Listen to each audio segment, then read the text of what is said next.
Mike Dunleavy Jr. has hacked the NBA, as the Warriors front office has built an undisputed top 5 roster in basketball. And guess what?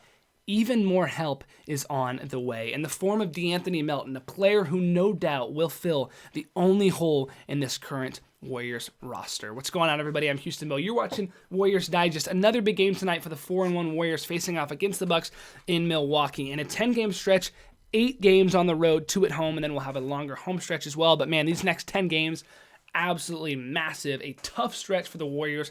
But before we get into some of the scheduling things, today on Warriors Digest, in this episode, I want to talk specifically about the impressive roster construction that we have seen from Mike Dunleavy Jr. in the front office, but also the fact that even though the Warriors are playing well, we still have more talent coming, not only in the form of De'Anthony Melton, but Seth Curry as well, who we'll have another video focusing on. But De'Anthony Melton's a guy who, when the Warriors had him last season to start the regular season, were 9-2 through those first 11 games. Once De'Anthony Melton left, we were 3-6, right? So you understand that we have the blueprint, we have the data, we've seen a large enough sample size to know that De'Anthony Melton on this team works. But we have the luxury of knowing that the team we have already works. And then you add De'Anthony Melton to this team, it is going to be scary. I want to remind you guys to hit that subscribe button. The easiest way for you guys to support us. I know I say this in every video, but genuinely appreciate all of you guys that have been supporting the channel, watching the videos over the last couple of weeks.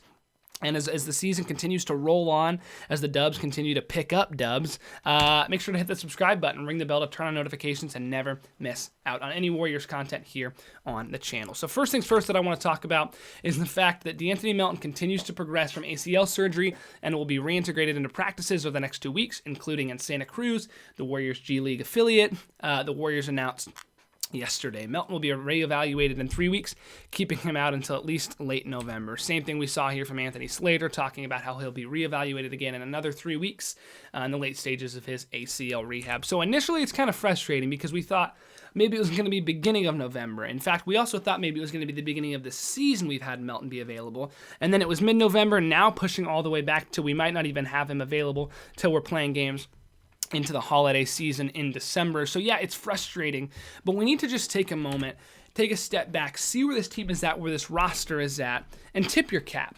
Tip your cap to Mike Dunleavy Jr. and the front office, who have gotten some scrutiny over the past couple of years for some decisions that have been made. But let's just talk about the drafting. First things first. Look at Will Richard, Trayce Jackson-Davis, Quinten Post, Brandin Podziemski. Hit. Trayce Jackson-Davis, maybe you could say, maybe not, exactly hitting the potential that we thought he could have, but over the last couple seasons, I've been incredibly impressed with how the draft picks have played out so far. Will Richard at 52nd looks like an absolute steal. So hats off to Mike Dunleavy Jr. through all the scrutiny, putting together a roster that looks like a cheat code in this league, especially with the depth that we have already. And now you add De'Anthony Melton and you think to yourself, man, a lot of the issues that we've had depth-wise seem to be cut out because of the addition of De'Anthony Melton. And here's my 5 biggest takeaways for how De'Anthony Melton will impact this roster. And again, from Mike Dunleavy's perspective, you got to be overjoyed at the fact that the Warriors are 4-1. Your team is 4-1, and you're adding a guy to the level of play that De'Anthony Melton is. First things first, talked about this a little bit, but the Warriors were 9-2 before the injury to De'Anthony Melton, and then they were 3-6 immediately after. We have the sample size. We have the proof that this team works when De'Anthony Melton is in the lineup. He is a clear backup 2 guard, and early into the season, guard play has been up and down. Podziemski's looked pretty solid in moments. Moody's had his spots. Buddy Hield looked good through the first couple of games, but really struggled in these last 2. His minutes have been cut significantly. Gary Payton's really only good for 10 to 15 hustle minutes a night, right? So Pat Spencer, where do you go to all that? Well, enter De'Anthony Melton. Enter an NBA veteran, even just at 27 years old, a guy who knows what it's like to be around the block. He's been through injury issues. He's had a couple of trades, a couple of free agency differences, but guess what? When he's been in the lineup, when he's been healthy, De'Anthony Melton is a consistent, solid starting shooting guard. And for this team, because of the fact that we solidified our starting lineup with Steph, JK, Jimmy, Draymond, and then the interchangeable Podziemski and Post, I would be surprised to see Melton get many starting nods this season unless injuries pop up or depth things as far as load management and stuff like that happens. But what I can tell you is off the bench, D'Anthony Melton is going to be perfect. What we've seen from a rotation side of things so far to start the year is that Jimmy plays the first 5 minutes. Jimmy gets subbed out while Steph plays the first 9 minutes. Jimmy gets a couple minutes on the bench, and then when Steph gets subbed out around the 3 to 4 minute mark, that's when we bring Jimmy back into the game.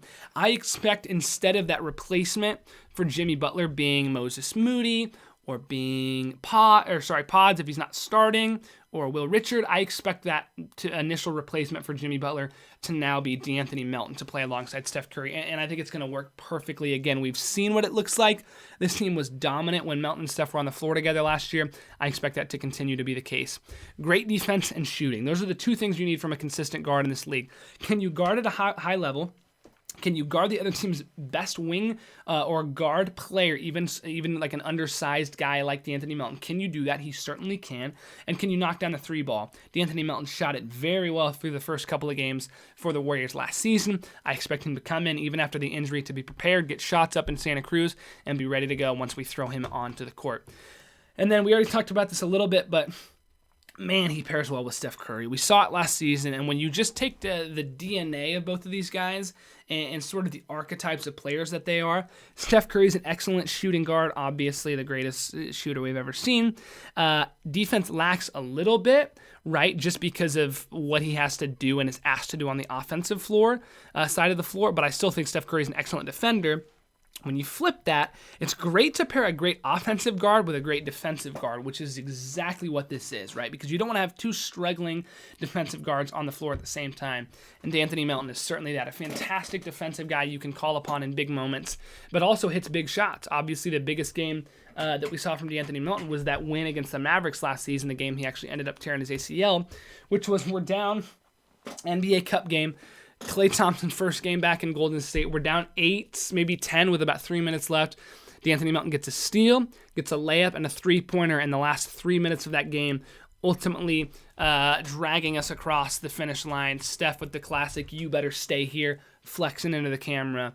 Hats off to what D'Anthony Melton was able to do with this team last year, and I expect that to continue this year.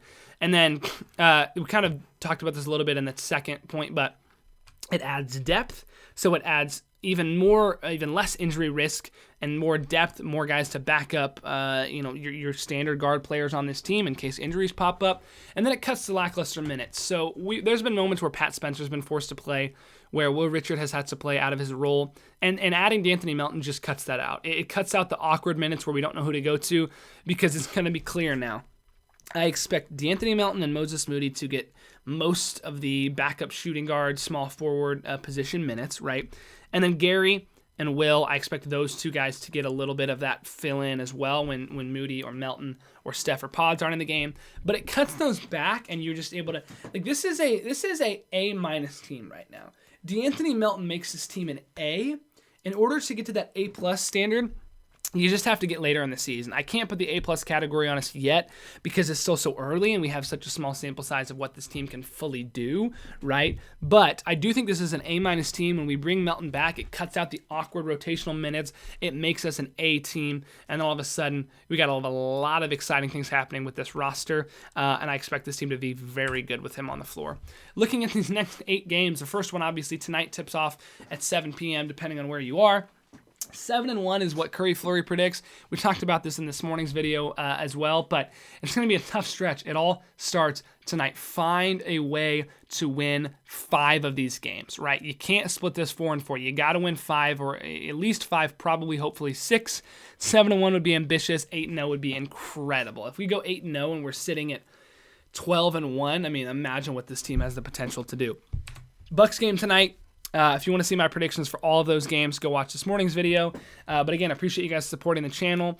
Steve Kerr, Mike Dunleavy Jr., Joe Lacob, the rest of the front office, they've been incredible. They've been incredible over this last offseason, even with all the Kuminga drama, finding a way to get that done and allowing him to commit to the team. It's been a heck of a year so far, and I can't wait to continue to watch us improve. And then you add a guy like Melton. Who knows what this team can do, man. It's going to be a heck of a lot of fun. I've been Houston Bo. You guys have been the fans. Thank you so much for tuning in. We'll catch you guys in the next one. As always, go Dubs. Peace.